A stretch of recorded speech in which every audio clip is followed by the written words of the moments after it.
The book of 2 Samuel, chapter 13. Follow along as we read it. And it came to pass after this, that Absalom, the son of David, had a fair sister, whose name was Tamar. And Amnon, the son of David, Amnon, the son of David, loved her. And Amnon was so vexed that he fell sick for his sister Tamar, for she was a virgin. And Amnon thought it hard for him to do anything to her.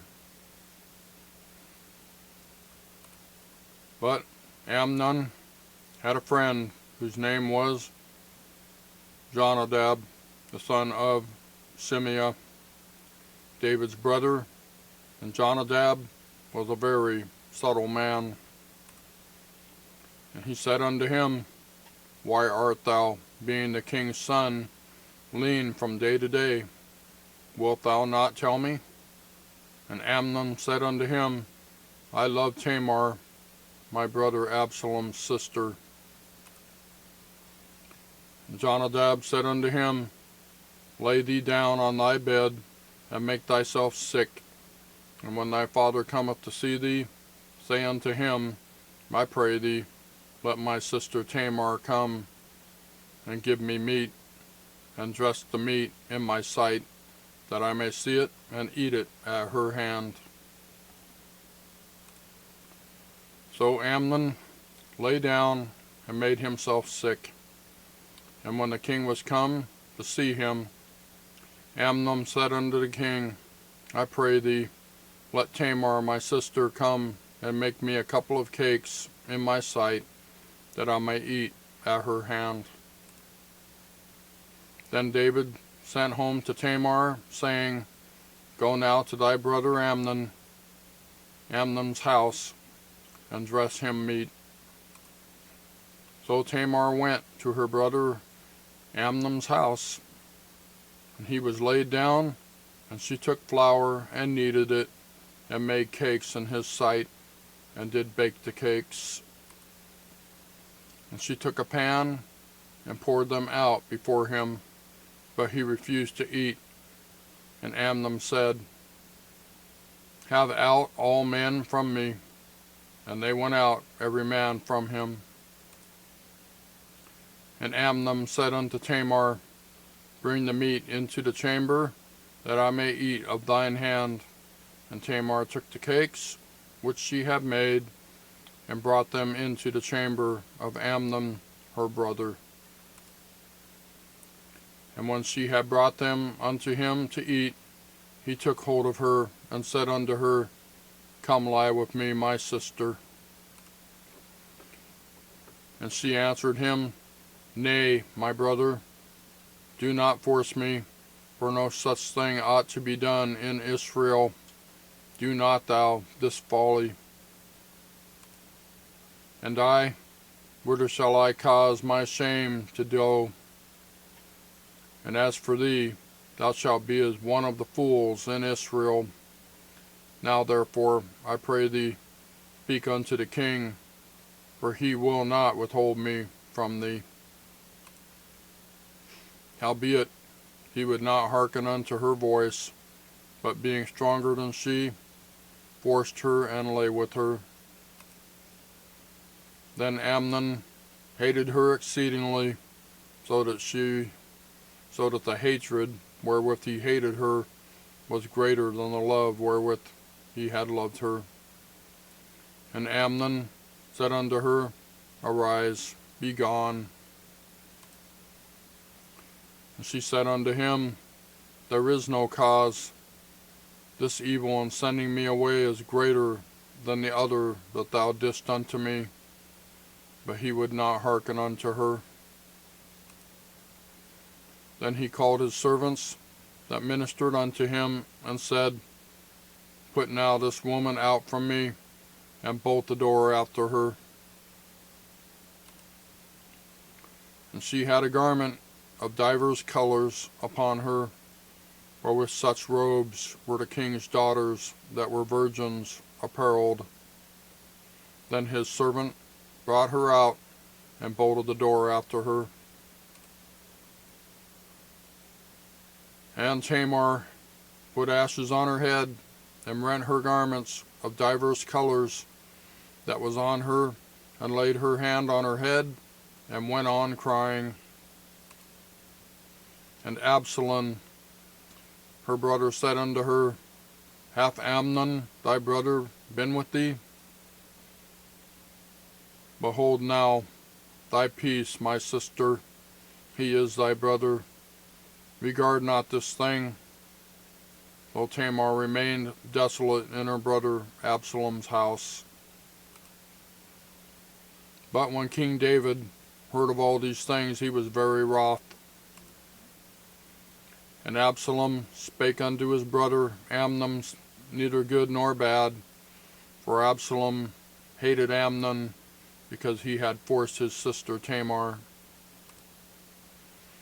And it came to pass after 2 full years that Absalom had sheep shearers in Baal-hazor, which beside Ephraim, and Absalom invited all the king's sons.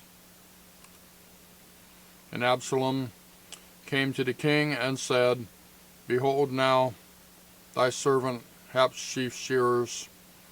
Let the king, I beseech thee, and his servants go with thy servant.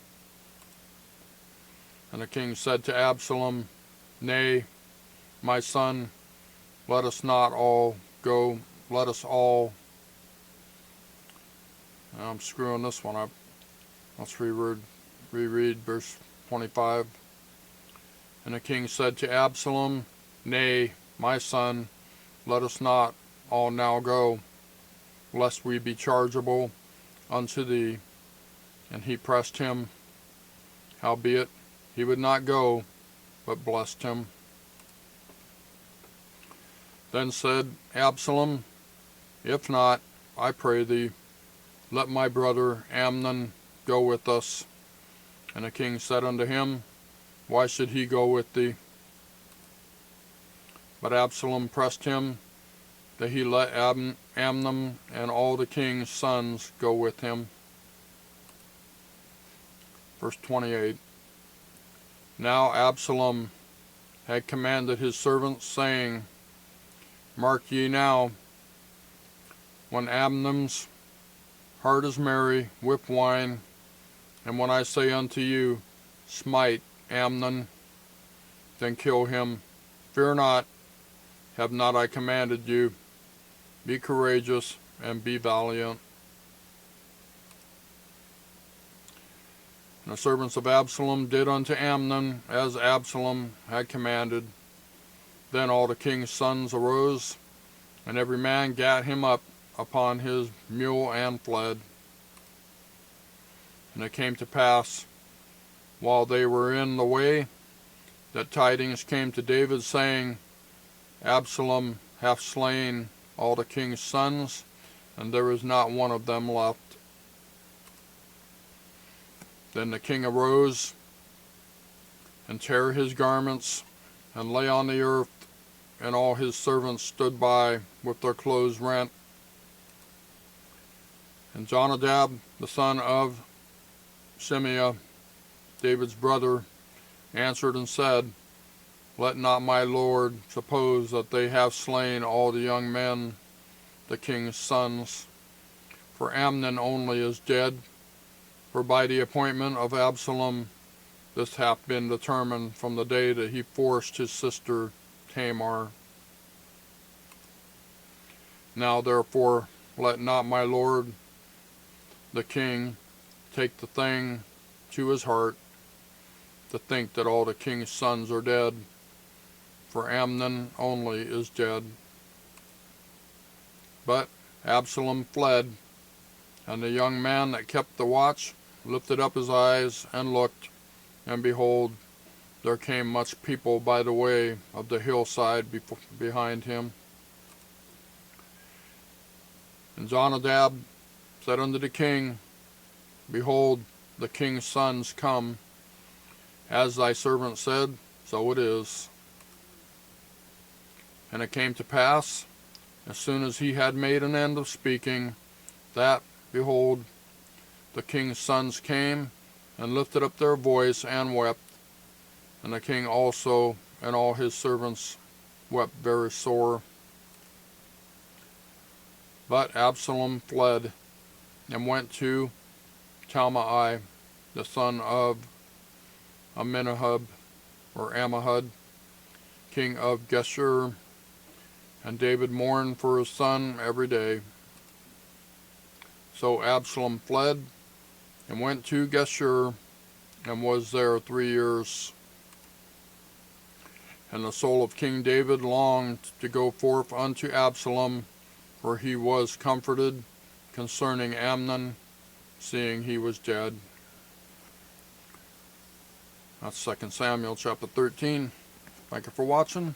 We'll see you next time.